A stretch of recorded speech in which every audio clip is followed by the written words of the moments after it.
Կարապետյան, այսքան շրջեցինք ձեզ հետ, ձեզ մոտենում են մարդիկ, իրենց աջակցությունն են հայտնում, ինչ ակնկալիք ունեն։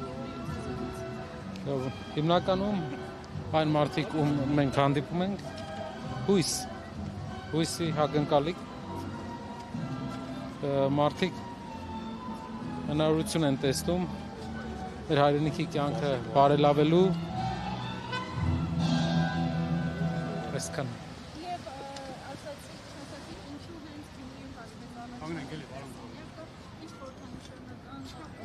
Գյումրին շատ կարևոր քաղաք է մեզ համար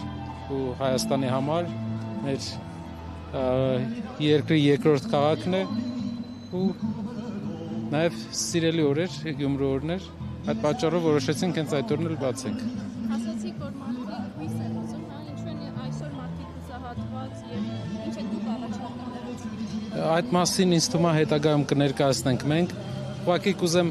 գյումրեցիներին շնորհավորել այսօրվա կապակցությամբ ու ասել, որ քաղաքը գեղեցկանում է, կգեղեցկանա ու Հայաստանի համար կարևոր տուրիստական կենտրոն կդառնա ու նաև մեր երկրի երկրորդ ամենակարևոր կենտրոնը կլինի։ Արդեն տեսանք, որ դուք տարբեր նախագծեր եք իրականացնում Գյումրիում, շարունակական լինելու է եւ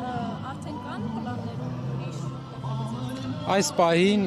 վառը մարեմի շենքի վրա ենք աշխատում, դրանից հետո արդեն մենք կներկայացնենք մյուս ծրագրերը, չի ուզենա դեռ հիմա ներկայացնել, բայց ընթացքում մի օր մենք ամբողջությամբ կներկայացնենք մեր տեսլականը Գյումրիի հետ կապված։ Նաև հայտարարել եք, որ շարժումը պետք է ուղի անցնի, հետո արդեն քաղաքական միավոր ստեղծելու մասին խոսեք, երբ է լինելու դա։ Մենք կարծում ենք, որ հունվարին արդեն կարող ենք քաղաքական միավորի մասին պրոցեսները սկսել, իսկ շարժման ուղին մենք հետագայում կներկայացնենք, թե ինչ է կատարվել այս մեկ ամսվա ընթացքում եւ ինչ աշխատանքներ են կատարվել շարժման անդամների եւ հազարավոր կամավորների շնորհիվ